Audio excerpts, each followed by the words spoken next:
Welcome to the Ellis Talker Show. If you enjoy our content, please like or subscribe. Hi, I'm DB LeBron with the Ellis Talker Show. Do you have any construction needs? Getting anything done in your house? Check out K&H Construction. They're a company out of Waxahachie. Let them know DB LeBron sent you. Now, my very special guest is Mr. Dave Chauhan, who is all the way down joining us from Melbourne, Australia. How are you doing, sir? Very well, thanks, David. My pleasure to be here. Thank you so much, man. You know, I was looking through your stuff and you've been big on leadership. And that was like you came up with models. And on top of that, you came up with nautical models. And I saw the nautical and the Navy stuff, and that kind of fit me. So that fits. But I definitely wanted to get your story in. I love people who do in their life try to make humanity better in some way, shape, or form. So can you tell me more about you? Well, let me start with, first of all, acknowledging your service. So thank you, and I honor your service. Real stuff when really rubber hits the road. It often happens in the world out there where our veterans serve. So the concepts that I talk about, yes, a lot of it is inspired by nautical forms of leadership. Hard and steel I talk about. And you want to learn real leadership, look at somebody who has served. So thank you. Thank you. I appreciate that. So what brought you to what was your story that brought you to leadership? How did that come up? Well, DB, my leadership journey started as typical any Joe and Jill's story would start. I did my degree. I started into the corporate world. About 17 years, I've had various moments in time where my values were tested. In a way, I had a successful corporate career. Constantly, like I said, those moments could ask me to re-question my own judgment and what I felt leadership's real meaning is. And about 14, 15 months ago, I decided to walk away from a corporate career to pursue something that was more meaningful and deeper, which I wasn't getting in my corporate career. And those are the greatest jumps in life, isn't it? Well, yes, it is hard to make these kind of choices because when you look at your family and you have to make sure that you bring food on the table, which is not wrong. We all have that sort of dilemma and those sort of constraints in our life. It often becomes difficult. In my case, when I look back and here I am earning well, got a fancy car, got a house, and I look back and my response was, if this is what it means to lead, which is the constant race to add more zeros, then I am as unhappy or as fulfilled as I was when I started my career with $2,000 salary. So where does this take me? And I just came back from Illinois, my alma mater, which was 2024, back end of my completion of MBA program. And I started questioning myself that, okay, why did I start this degree? And my response was definitely not this that I'm doing right now. And me and my wife, we sat down and for weeks I was pondering over it. And her response was, Dave, it might feel like you don't have an answer. First of all, you will not get this answer by sitting in where you are right now. And second, it's not going to get any easier.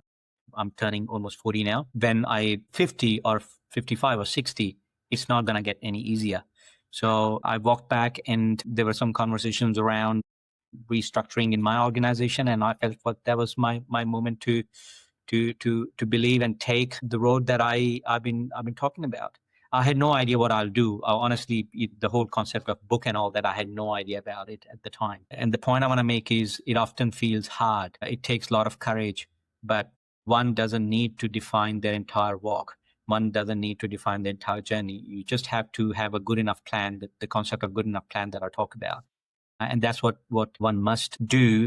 And leadership is not a title that you hold on to. And I know a lot of veterans understand when you walk away from your rank in your service and then you pursue and pivot a different career, you understand what I'm talking about. I do, yes. You carry that feeling of service your entire life, no matter what you do. And that's what that crux of leadership is, that it's a profound obligation. It's a responsibility that we must take. And it's the burden that we must feel every time we wear it, whether you have a team of 2 people, whether you are a small contractor running a small construction company, or whether you are running an entire board with your multi-million dollar revenues and multi-million dollar profits.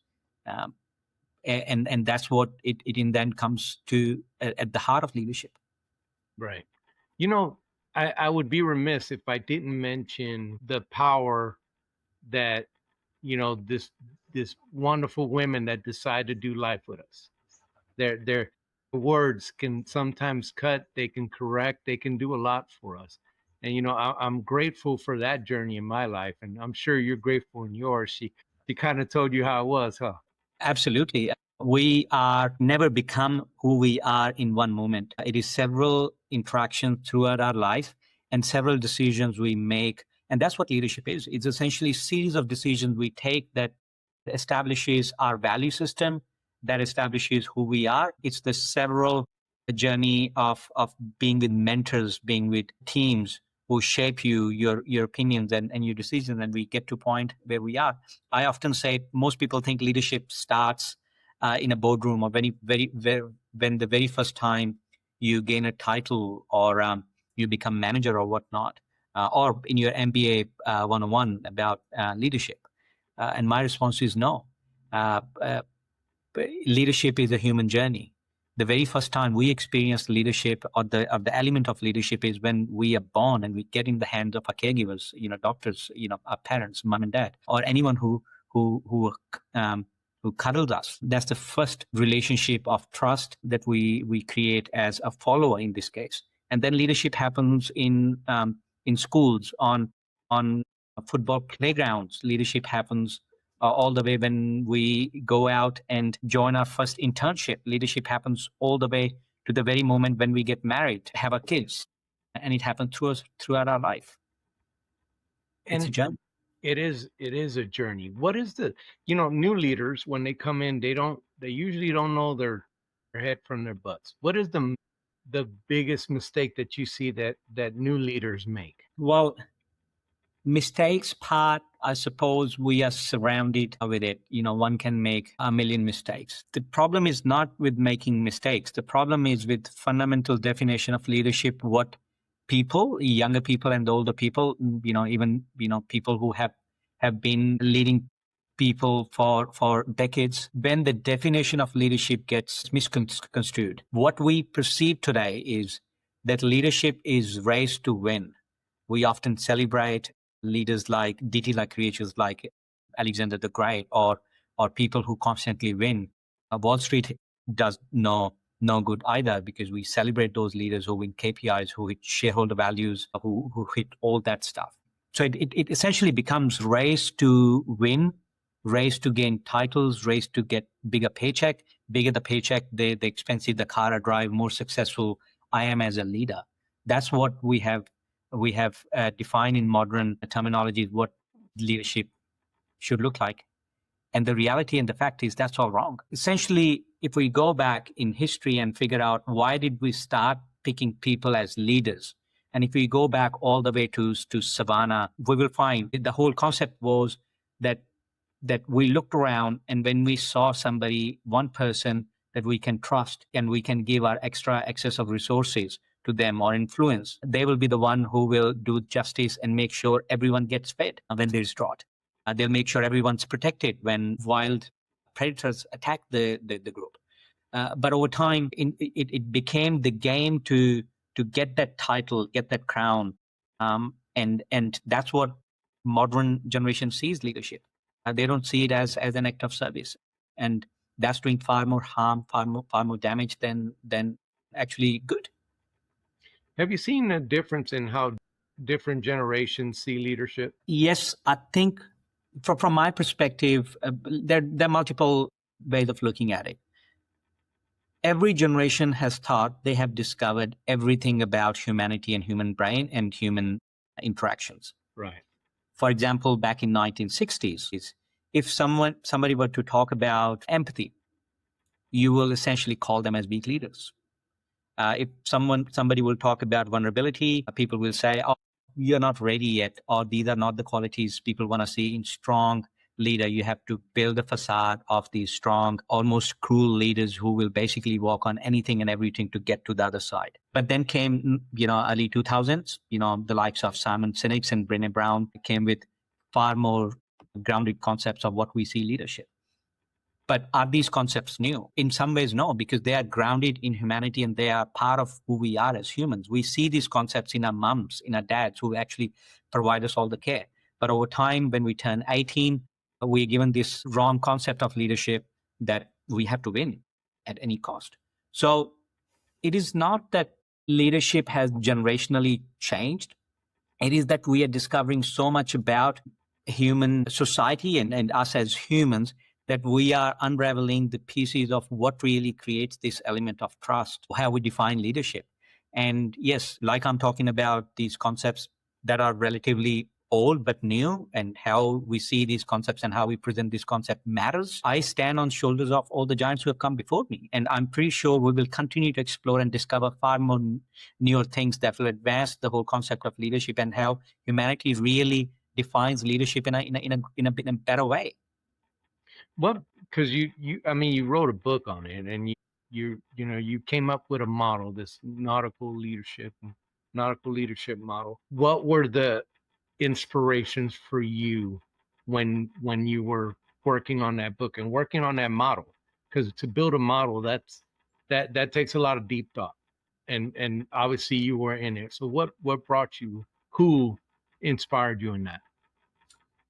Yeah, there are two ways or two stories that I can share. One is my just personal story. I'm afraid of water. I am not courageous like you when it comes to water. And when I see leadership, I see it in the same way as act of courage. So for me to relate with something that I have to do, I take it as an obligation and responsibility to do. Yet I see myself as that I have to work towards it, work for it. I see water as that similar analogy. I do tend to see the world from the lens of analogies. So that's one element. That's purely human element. That's something that I'm afraid of, something that I have huge respect for. I see leadership in the same way. But for more human way of looking at it, when we see the world as uncertain it is today, we can relate it with ocean. Ocean it's uncertain. You can't really control ocean. You can't control sea. We can navigate through it. When we don't know where we're heading, we can see the signs. We can work around how we get there. But essentially, we can't control external circumstances, and that's really the definition of world. It's uncertain. So, ocean really defines our world around us, and I see us as a collective humanity in a ship, in a vessel. And people often think that the only way voyage becomes successful is when you have the strongest vessel, when you have the best nautical equipment around you, when you have the best maps. And in reality, that's not true. When we look back at history, we'll find that there were so many nautical journeys that were made successfully, despite the fact that they were not carrying the strongest or the best vessel at the time. Yet they were biggest vessels humanity had seen when that happened, for example, in Titanic's case. And it did not even made its maiden voyage. So essentially, when we look at this analogy, leadership is a perfect metaphor, or it's a perfect metaphor for leadership, that we, collective humanity in a vessel, are traveling through this journey that we don't know where we're heading. And only way to survive this journey is to act together. It's about the crew working together. And the whole concept of that, you have to be the captain who can control everything. You have to command and control. Those models are redundant now. It's about navigation. And that's how I see leadership. And I have simplified this leadership concepts into three archetypes. And while leadership is so many things, leadership is a million things. Leadership is your ability to tell stories. Leadership is ability to rally people, your persona, your charisma, so many things. Again, we will look back at history and we'll find that there were visionary leaders who had no charisma, yet they were successful and they did something meaningful for humanity. Yet there were leaders who had no vision, but still they left a mark and did something meaningful for humanity. So what is leadership in the end? And for me, it comes to three fundamental elements: your beacon, your wayfinder, and your seafarer. Now, beacon is your values anchored and you're purpose led, that you are anchored in your values and you lead with purpose. Your wayfinder is your adaptability and your agility, how quickly you can read environment around you, not just the map. You can see things around you, world changing around you, and you can adapt and agile and be nimble. And your seafarer is your ability to courageously take decisions, make decisions, take actions when you're really needed to, even if you're scared to death. When the time comes, leaders take action. They take the helm, take the control. But then comes the wisdom of relinquishing control, that you have to let go of control. And that's what leadership is in the end. I was looking at that model and like ethics. I love how you put that with the lighthouse, how ethics and stuff. You put these perfect concepts. I think they are. I love looking at it. But what happens when one is more, because you, the way you have it drawn up, it's what meets in the center when you have those three things. And what meets in the center of that? What happens when one is too much than the other? In my opinion, disaster, DB, always. The magnitude of that disaster could be based on what you're doing and how many people will get impacted. So let's take this example, and I know this is pretty deep example. So let's ponder over it. If a leader has no purpose, or they have no values, or they have no alignment with humanity, I will call their beacon is pretty weak. Right? And let's take this example now. There has been a leader in the history who established the biggest enterprise at the time when they took the control of their organization. They rallied people. They gave them a sense of purpose without values, but they did give them sense of purpose.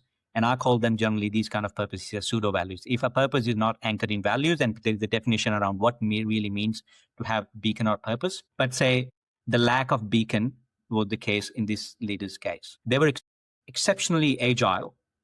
They punch above their waist. They were far more successful in the span of time they were leading this organization.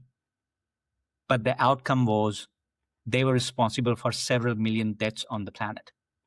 And I'm talking about Hitler here. By modern definition, if we look at it, Hitler established the biggest enterprise on the planet at the time. Industrialization, giving people a reason to march. People followed him, and he established his armies against the biggest armies at the time. And that's what happens when beacon is missing. Now, this is, I'm talking about something extreme, but you can see this around everywhere. When organizations make decisions that are essentially harmful, but because other two things match. Let's take an example of Ford Pinto back in 1970s. Ford knew that Ford Pinto had essentially serious design flaws. And they had this boardroom meeting where they walked into this boardroom meeting to figure out, okay, how much of damage will organization Ford has to suffer if they were to essentially either redesign Ford Pinto, or they have to stop producing Ford Pinto because people were dying because of the faulty design in Ford Pinto. And the decision they made was, we will lose far less money if we have to pay out if people die because of accidents, because of the design flaw. And they made that decision. They did not fix the design, and they let the faulty design go into production and let people die. Now, these kind of decisions we see often. Similarly, if someone's wayfinder is missing, you can have strong beacon, you can have strong purpose, but you are not willing to be adaptable and agile. What happens? You crumble. You won't be able to fight with circumstances around you, and you will fail. Similarly, same thing with seafarer. You can have strong values, strong purpose. You can come across and you can have strategies. You can be extremely adaptable, but you can't make decisions when really you have to, either because you freeze, you don't show up courage, or you're too late. Missing one of these three elements often lead to failure. Whether that's a small organization failure, whether you are running a small company, whether you're running a not-for-profit, in the end, any of these three elements, and you will see that leadership generally results in a failure and is not successful. We went from Hitler to the Pinto. And I remember the Pinto. I'm old enough to remember the Pinto, but you're so right on how those things can. Wow, you blew my mind, Dave. You blew my mind a little bit. I was fascinated by what you did there. Now, when you talk to people and you present this and you present these to business and you just in general you talk to people about your model, what is the things that you see that they're stronger at? Is it Beacon or is it Wayfair? Which ones do you see that they're most usually that you run into the most that they're strong at but weaker on the others? Look, there is a spectrum of people that we often see in our assessments, and people will come.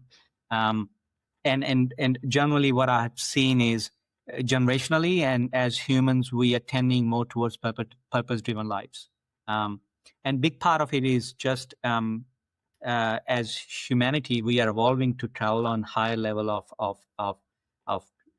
consciousness. Maslow's law of hierarchy. We have food on the table. We have better houses. We are not dying because a rival country or a neighboring country is attacking us every day. So we essentially becoming a bit more conscious and a bit more purpose-driven society. Yes. But the problem is, if the structure around you is defined to tilt in one direction, you really can't have a different outcome. In an analogy, if I have a mold and I'm producing these casts out of this mold, I can change the chemistry of clay. I can change the chemistry of the molten metal that goes into this mold. The outcome will still be the same. And by the definition, when we look at what's happening in the market out there, in the way we define leadership, Milton Friedman gave this definition back in 1980s that shareholder value is the only purpose company has as long as you do it lawfully, and share market loved it. If we have that definition that defines what leaders and success looks like, no matter how strong you are in your beacon with your ability to stick with your values, the system will not let you conclude results and deliver outcomes in line with your beacon. And that's the one problem. And that's the one big challenge that leaders struggle against. You get into organizations, you are strong, value-driven human being, you are left with two choices. Either you stick with organization and continue doing shady deals when you know that some of those clients are not doing great things. Some of those clients might be hurting environment, might be hurting society, and you say yes, because you have two options, either to walk away or to continue your career there. And often most people will feel in those kind of situations, number one, that maybe I'm not the leadership material. Maybe I need to change and drop my baggage of values that have now become burden on me to be able to get to other side so I can fit in this monkey clan. That's one way of looking at it. Some people will essentially walk away, and then it becomes the choice between either you do good or you do well. If you want to do good in society, you have to choose a pay cut. You have to choose a lower title, or you have to work with a different organization because you deny to sell your values. My mission is that we become a society where every organization, every leader has one rule, that is do good and do well on the way. Right now, most organizations, most leaders believe in doing no good, but basically doing well at the expense of hurting society, at the expense of hurting the planet, hurting everybody and nations around them. The minimum criteria should be, if you want to do well, that's fine, but do good on the way. That should be the minimum acceptable criteria. That would change the world if people looked at leadership that way and ran that way. Some kind of even moral compass. It's like you put the beacon, and it just blows my mind the way that these companies do things. I'm running out of time, but I wanted to ask you to tell me when you saw this most needed. When did you, like, an example of somebody who used this, that needed this and had success? Examples are around us, Stevie. While it might feel like leaders who are really following this model and subconsciously, they might not know me in this model at all. There are leaders out there who are doing amazing stuff. Bob Chapman from the US, one of the successful entrepreneurs, he talks about this. He talks about in his book, Everybody Matters, similar messaging and similar sort of underlying principles. The CEO of Chobani in the US, when he hired 200 migrants from Myanmar, And everyone thought that, he's gone nuts, he's gone crazy. And yet he defined against the traditional business gurus mentality that no, if we do good on the way, our organization will do well. And essentially, people forget that KPIs, quarterly goals, revenues, targets, all those things, they are merely rules of the game. We don't play football. We don't play any sports because we enjoy following the rules of the game. We play for the joy of the game itself. And that's what companies needs to remember, that organizations and leaders are there not to follow those KPIs and goals, but they are for something eternal, something bigger. That's to make human lives better, societies, countries, nations, counties be better place. And that's what matters most. There are so many examples around us. Patagonia, one of the shining example. And I don't expect every company to become Patagonia, but if they can go that extreme to prove the point, yes, every leader can do it. Every leader must do it. Yeah. Now, if people want to get a hold of you, how could they do that and get a copy of your book? The book's available on all platforms. Wherever you find your books from, Amazon, Kindle, you go to your local bookstore and ask them to order a copy for you. They'll be able to source one. As far as connecting with me, I'm on LinkedIn under my handle, Dave Chauhan. I'm on all social media platforms as Real Dave Chauhan. And I've got my website, www.davechauhan.com. And I'd be happy to interact with anyone who'd want to continue this conversation. My friend, and I do call you that because, I love good people. I love good people. I love having good people on the show, and especially good people from all the way across the planet. I mean, that's an extra added bonus to it. But thank you for coming on, and thank you for wanting to make humanity better. Like I said, I love people like that. You leave a mark that's bigger than money, than bigger than anything. You'll leave a mark on humanity that maybe one person, two people take up the way you see leadership and how you put this together, and they do good. They do good and do well, like you said. Thank you so much for coming on. Can you stick around